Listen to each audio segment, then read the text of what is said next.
আমাদের কথা ছিল আমরা থাকবো শ্রেণীকক্ষে। আমরা আজকে দুঃখ ভারাক্রান্ত মন নিয়ে সবাই ব্যথিত হৃদয়ে আমরা এই শহীদ মিনারে অবস্থান করছি। কেন? এই দাবি আমাদের প্রাণের দাবি, আমাদের আত্মমর্যাদার দাবি।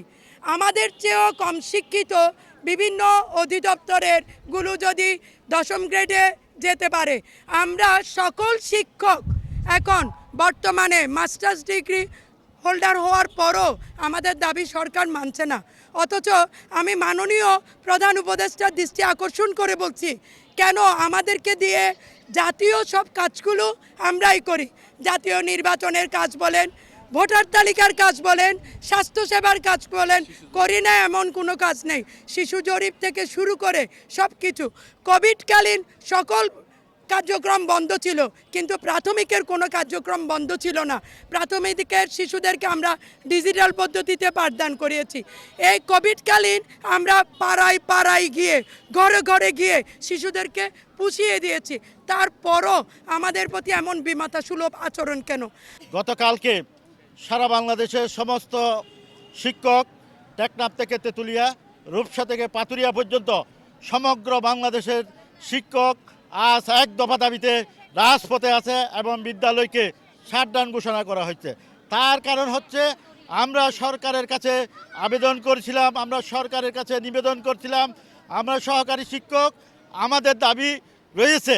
এই দাবিগুলোর মধ্যে যদি আমাদের বাচ্চাদেরকে আমরা যদি পড়াইতে যাই, তাহলে যে আমাদের সহকারী শিক্ষক আমরা যারা আছি তাদের যদি আমরা শান্তি না পাই, আমাদের সম্মান যদি সরকার বৃদ্ধি না করে, আমাদেরকে সম্মানিত না করে, আমাদের ন্যায্য অধিকার যদি আমাদেরকে না দেয়, তাহলে আমরা শিক্ষক হিসেবে আমরা জাতির হিসাবে লজ্জিত মনে করছি নিজেদের। আমাদের শিক্ষকের উপর নির্মমভাবে আন্দোলনের উপর পুলিশ বাহিনী সহ যারা আমাদেরকে শিক্ষককে আহত করছে এবং আমাদের ওই আহত হওয়ার কারণে অনেক শিক্ষক একদম মারাও গেছেন।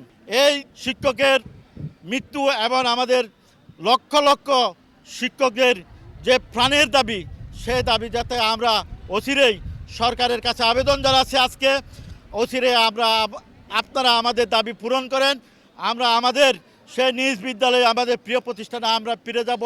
আমাদের প্রিয় শিক্ষার্থীদের প্রতি আমাদের অনেক মায়া জড়িত আছে। 3 দফা দাবিতে আজকে শহীদ মিনারে অবস্থান করেছি। আমাদের সদরের প্রত্যেকটা স্কুল আমরা এখানে চলে এসেছি। সারা বাংলাদেশে একই কার্যক্রমে আমরা কেন্দ্রীয় নির্দেশ মোতাবেক আজকে আমরা এখানে সবাই জড়ো হয়েছি। আমরা চাই আমাদের প্রতি সুনজর দেখিয়ে আমাদের যেন 10ম গ্রেড যেন আমাদের প্রজ্ঞাপন যেন বাস্তবায়ন করে। এইটা যদি করতে পারে আমরা কথা দিচ্ছি, আমরা আজকে যেই ঘাটতি আমাদের হচ্ছে আমরা সেটা পূরণ করে দিব। আপনারা শুধু আমাদের উপর আস্থা রাখেন, ভরসা রাখেন। আপনাদের শিক্ষার্থী মানি আমাদের শিক্ষার্থী, আপনাদের সন্তান মানি আমাদের সন্তান। দাবি না পর্যন্ত আমরা আমাদের এখানে অবস্থান কর্মসূচি চালিয়ে যাব। আমাদের যেহেতু দেয়ালেটিকে ঠেকে গেছে, এই মুহূর্তে আমরা পেছনে যাব না, সামনে আগাবো। দরকার হলে মাসের পর মাস স্কুল বন্ধ থাকবে, শাটডাউন চলবে। আমাদের দাবি আদায় হবে, তারপর আমরা ক্লাসরুমে ফিরে যাব। আর যারা অভিভাবকরা আমাদের উপর অসন্তুষ্ট আছেন, আমি বলবো আপনাদের অসন্তুষ্ট হওয়ার কোনো কারণ নেই। আমরা আমাদের যত সাধ্য না আমরা আপনাদের ক্ষতি আমরা পুষাই যেভাবেই পারি আমরা দিব, এটা আমাদের অঙ্গীকার। সরকারের কাছে অনুরোধ আমাদের দাবি মেনে নেন এবং প্রজ্ঞাপন জারি করেন। আজ অনেক শিক্ষককে শোকজ করা হচ্ছে, আমরা এটার তীব্র প্রতিবাদ করছি। এই শহীদ মিনার থেকে আমাদের যদি প্রাণও নিয়ে নেই, আমরা প্রাণ দিতে অলরেডি আমাদের ফাতেমা ম্যাডাম প্রাণ দিয়েছে, আমরা প্রাণ দিতে প্রস্তুত। আমাদেরকে 10ম গ্রেড দেওয়া হোক। আমরা কারো ক্ষতি করতে, কারো কোনো শিক্ষার্থীর ক্ষতি করতে আমরা এখানে আসি নাই। শিক্ষার্থীরা আমাদের প্রাণ, বিদ্যালয়ের প্রাণ। বাংলাদেশের প্রতিটি ঘরে ঘরে আমাদের শিক্ষার্থীরা আছে।